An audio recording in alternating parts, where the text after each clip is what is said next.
सभी बच्चों को, मुख्य अतिथिगण को और प्यारे गुरुजनों को हम विजन कोचिंग क्लासेस की तरफ से टीचर्स डे की हार्दिक बधाई देते हैं। आगे का कार्यक्रम संचालन करने हेतु मैं अपने प्यारे शिवम शुक्ला सर को बुलाना चाहूँगा और इसके प्यार भरे 2 शब्दों से अपने बच्चों को प्रेरित करवाना चाहूँगा।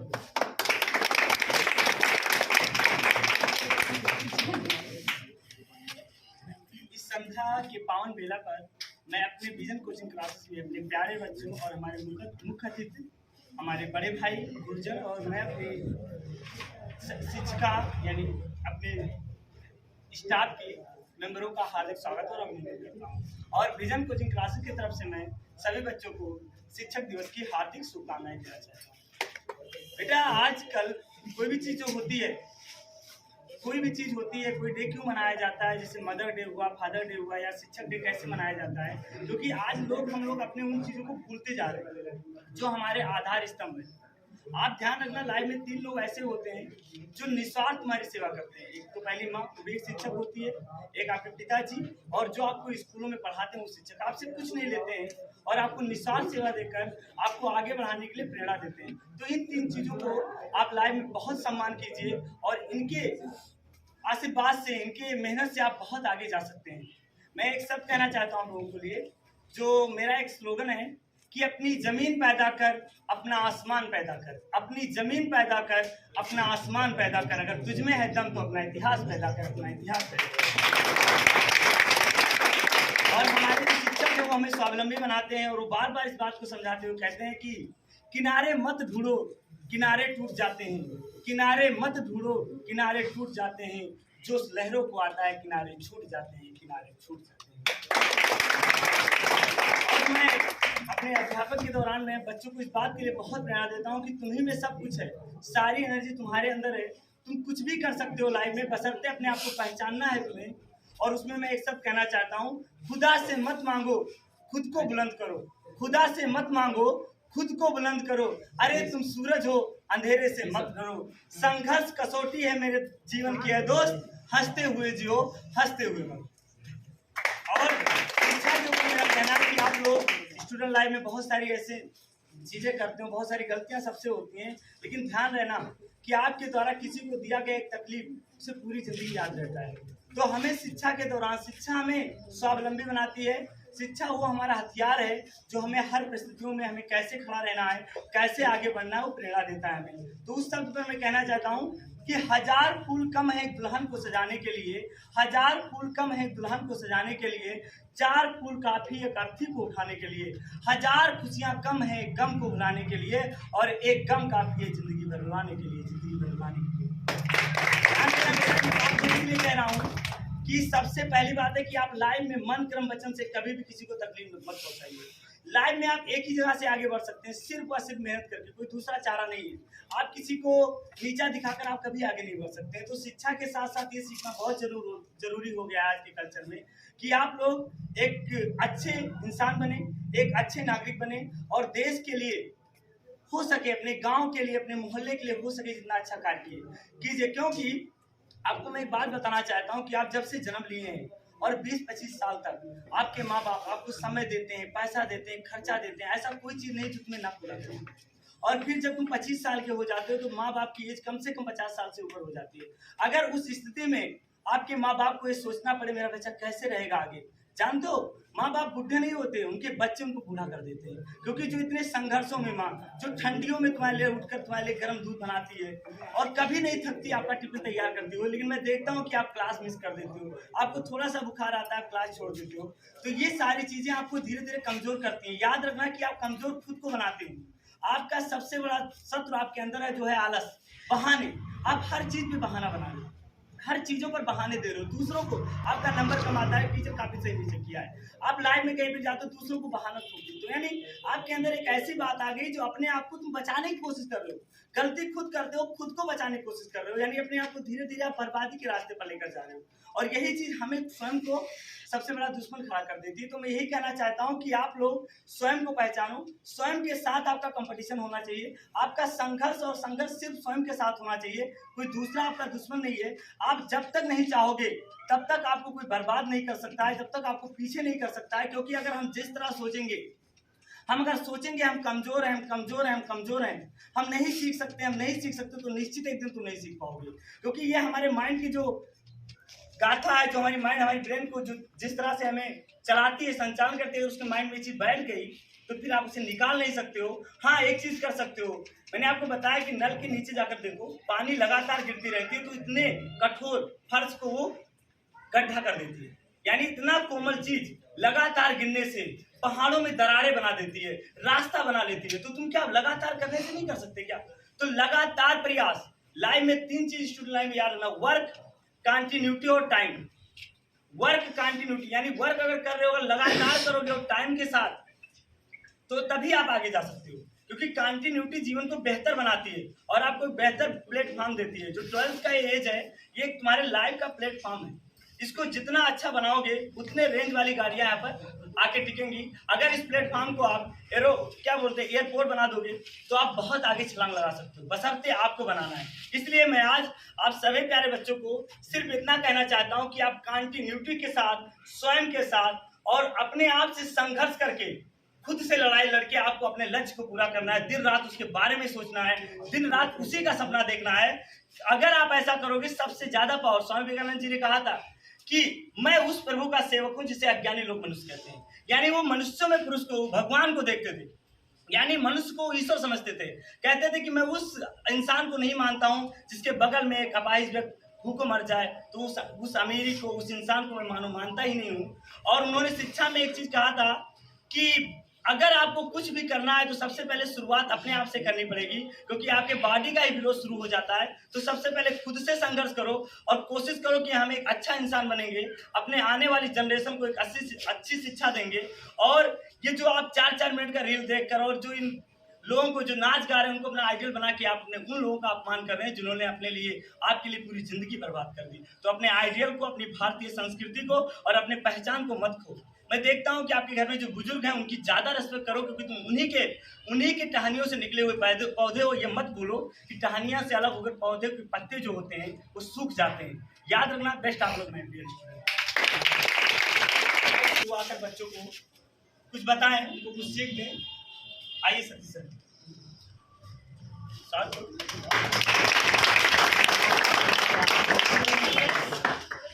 आप सभी को शिक्षक दिवस की हार्दिक शुभकामनाएं।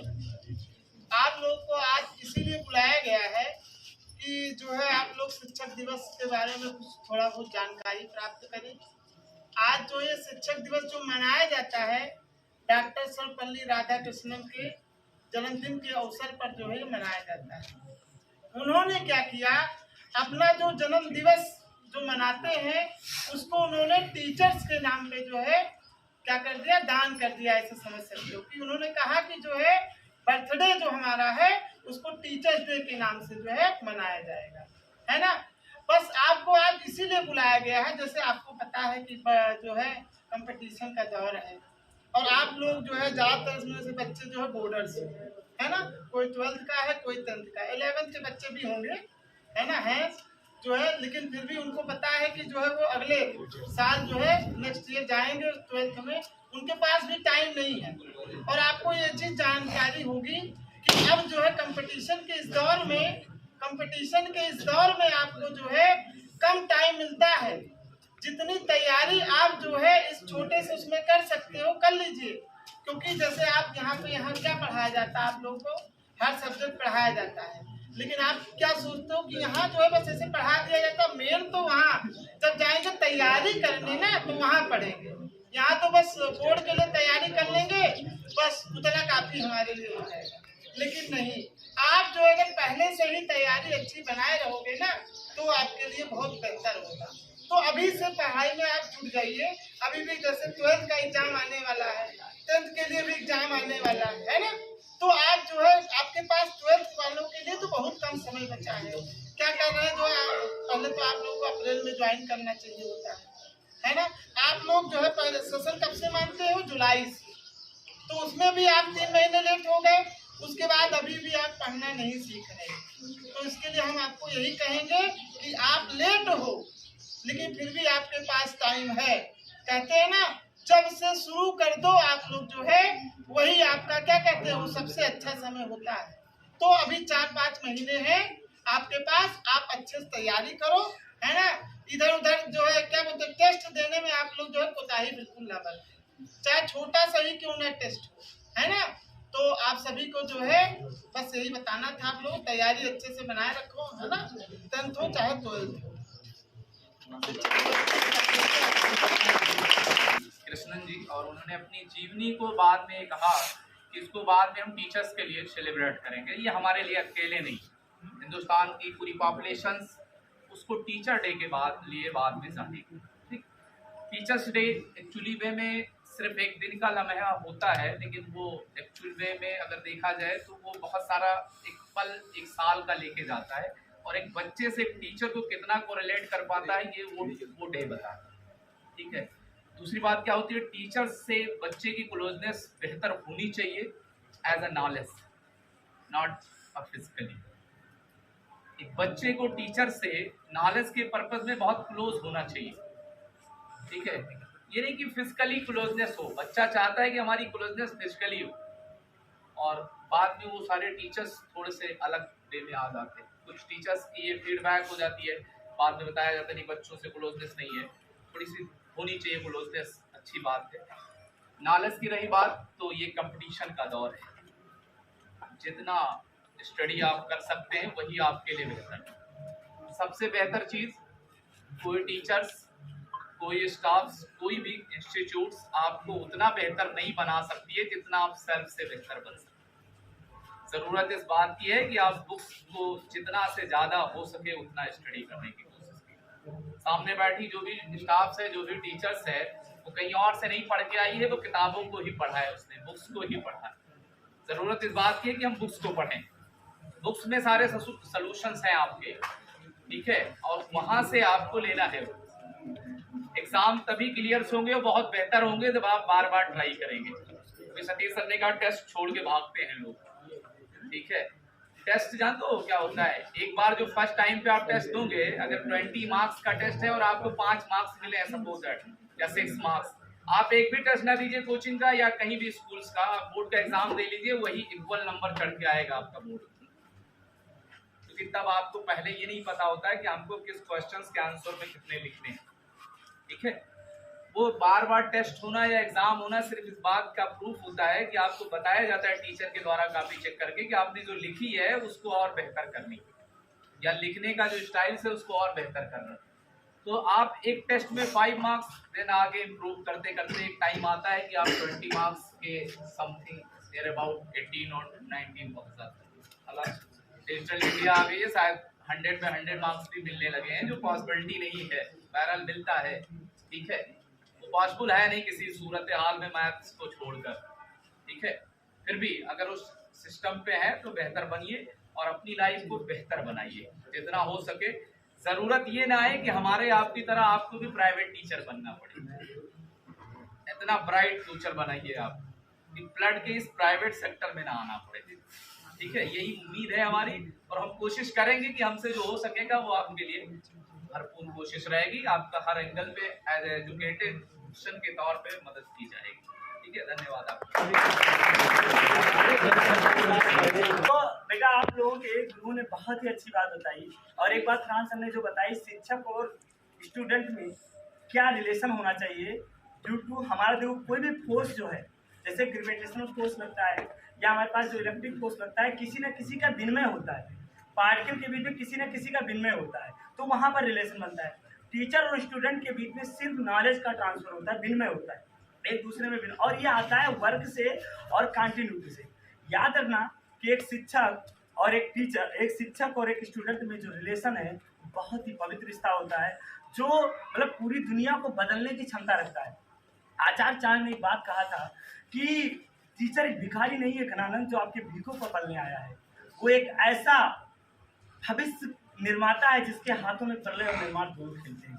तो याद रखना बेटा, एक आपको आज की जनरेशन में बहुत बड़ी कमी आ रही है कि बच्चे ये भूल रहे हैं कि हमारा किससे कैसा, जो फिल्मों में देख लेते हैं। तो याद रखो अपनी जो गलत चीज़ें हैं, स्वाभिमान अपनी पहले बनाइए।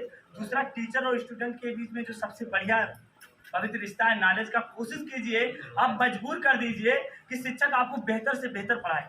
आप परमानेंट पढ़ के आइए। मैं बार बार कहता हूँ कि आज टीचर ने जो टॉपिक आपको पढ़ाया है उसको आप कल जो पढ़ाना उसको पढ़ के आओ, ताकि आप उससे क्वेश्चन कर सको। आपका एक ही मकसद है कि टीचर से मुझे कुल मिला के निकाल लेना है नॉलेज, बस एक ही मकसद होना चाहिए। और याद रखो, मेरा जो उद्देश्य है, जिस उद्देश्य से विजन बना है, मतलब विजन एक नई सोच, मतलब यहाँ पर जो बच्चे ने बना लिया है कि मैं BSc कर लेना है, मुझे बस इस तरह किसी तरह पास हो जाना है, मैं उसके हट के बात करता हूँ। क्योंकि आपका कंपटीशन खुद के साथ साथ आपका इन पूरी विचारधाराओं से है, जिन्होंने मान लिया कि तुम नहीं कर सकते हो, जिन्होंने मान लिया कि तुम जब बाहर ही जाओगे तभी तुम बीट कर पाओगे। मैं बार बार कहता हूँ कंपटीशन बहुत इंपॉर्टेंट है। और सबसे पहले कंपटीशन ये होनी चाहिए कि जो किताबें हैं किसी इंसान ने लिखी है, जो पढ़ा रहा है वो कोई इंसान ही बना रहा है, जो पेपर बना रहा है वो भी कोई इंसान बना रहा है, तो क्या तुम पेपर को नहीं सॉल्व कर सकते? एक छोटा बनाने में आपने कम से कम 1 महीने लगा दिए अपने लाइफ में। तो अगर वैसे कंटिन्यूटी से आप अगर पढ़ाई करोगे तो निश्चित ही तुम बहुत आगे जाओगे। अगर एक डॉक्टर तुलसीपुर से निकल गया, एक अगर इंजीनियर तुलसीपुर से निकल गया, एक IAS, मुश्किल है उसे बनाना, फिर देखना भीड़ लग जाएगी। क्योंकि दिक्कत है यहाँ एक इनर्शिया लग गया है, जड़त का नियम, कि अब लोगों ने मान ही लिया है मुझे ये करना है। और आप लोग भी पढ़ाई को एक वो बना लियो फैशन। आप कॉलेज क्लास में जाओ, स्कूल में अच्छे से जाओ, वहां से पढ़ो। कोचिंग वो चीज है जो आपकी समस्याओं को जो टीचर नहीं व्यस्तता के कारण बता पाते, वो आपको यहाँ दिया जाएगा। समझ रहे हो ना? तो उस समस्याओं को आप सबसे ऊपर रखो। आपका ऐसा सोच होना चाहिए कि आप जब रात में उठो तो आपकी समस्याएं आपके सपनों में आनी चाहिए। आपका एक एम होना चाहिए सुबह मुझे क्या करना है। ये जो 2-2 मिनट का बेटा वीडियो देखकर अपने टाइम को बर्बाद कर रहे हो ना, सबसे पावरफुल चीज तो ये तो टाइम है। मैं बार बार कहता हूँ समय से ताकतवर कोई है ही नहीं। और मैं इस तुलसीपुर एक बच्चा अगर आगे बढ़ेगा तो आने वाली जनरेशन को अच्छी सीख देगा। मैं बच्चों को स्वाभिमानी बनाना चाहता हूँ कि आने वाले जो युवा है जयकारा लगाते हैं राजनेताओं का जाके, ये उस कारण से लगा रहे हैं क्योंकि ये अपने ऊपर निर्भर नहीं है। आपको अपने यही नहीं पता कि आपको करना क्या है, उद्देश्य क्या है, क्यों पढ़ने आते हो। और कुछ बच्चे ऐसे हैं जो 2 दिन आएंगे 3 दिन गैप कर देंगे। सतीश सर बोले थे टेस्ट आपकी जो परीक्षाएं बार बार आ रही है, बड़े एग्जाम के लिए तैयारी कर रहे हैं। जिस दिन आप बोर्ड को मान को करोगे तैयारी, इन टेस्टों की तैयारी करो, बोर्ड में बेटर नंबर आएगा। और दूसरी बात, आज मेरे पास एक न्यूज आया, एक बच्चा हमारा है, कई बच्चे हमारे जो अगले साल पढ़ रहे थे विजन से, सभी के सभी कंपटीशन के लिए गए हैं। रामजी का लड़का था, आप यकीन नहीं मारोगे, वो 12-15 किलोमीटर साइकिल चला के आता था, सुबह पढ़ने आता था 6-7 ठंडी में। आज उसने टेस्ट का वहां पर जो कंपटीशन में जहाँ गया है उसका 14 रैंक आ रहा है, 13 रैंक आ रहे हैं। बच्चे को बहुत अच्छा मेहनत कर रहे हैं और बहुत ज्यादा मोटिवेट होकर वो पढ़ाई कर रहे हैं। मैं चाहता हूँ कि हमारी जो जनरेशन निकले वो आत्मनिर्भर बने। और मैं चाहता हूं कि हमारे बच्चे आगे जाएं और एक पवित्र रिश्ता जो बन रहा है, ये मर्यादा जो है हमारे तुम्हारे बीच में, इसको बनाओ। और जब आप यहाँ से निकलो ना तो एक सिंबल बनो, रास्ते में दो। आप बेटा आप अकेले नहीं हो, क्योंकि इंसान एक सामाजिक प्राणी है। वो चलता है तो अपनी फैमिली को, अपने टीचरों को, अपने स्कूलों को, अपने कोचिंग सेंटरों को साथ में लेकर चलता है। वो अगर कोई भी एक गलत कदम उठाता है ना तो उसमें सबका प्रभाव पड़ता है, और अच्छा भी करता है तो सब पर प्रभाव पड़ता है। याद रखना इस बीच को। तो आप अकेले नहीं हो, आप निरंकुश नहीं हो कि आप जो कुछ करोगे आपके ऊपर प्रभाव पड़ेगा। याद रखना, आपसे आने वाली जनरेशन को भी आपसे सीखना है, क्योंकि ये जो मॉडर्न टीवी है, जो 2-2 4-4 सिंह का रील देखकर अपने टाइम को वेस्ट करो, प्लीज इसको छोड़ दो। क्योंकि मुझे देखना ये आ रहा है, समझ में नहीं आ रहा है कि बच्चे 6-7 घंटे जॉब करते हैं ऑनलाइन, 2 घंटा व्हाट्सएप को, 2 घंटा फेसबुक को। तब तुम बेरोजगार है उन्हें तो पढ़ाई क्यों कर रहे हो? चलो वही करो 2-6-7 घंटे। आपको पता है ना कि माँ बाप कैसे, एक दिन मैं कहता हूँ अपनी जो फीस पूरी 1 महीने का तुम भरते हो स्कूल, एक दिन कमा के लाओ, फिर आपको पता चल जाएगा। याद रखना ये चीज, आप माँ बाप को धोखा मत दो बेटा, क्योंकि आपका शुरुआत एक ऐसे नव निर्माण पत्ते से हो रहा है, एक नव बीज से। आपने देखा है बरगद का पेड़, वो एक बीज छोटा सा कितना बड़ा बरगद बन जाता है, क्योंकि कंटिन्यूटी से भोजन मिलता है।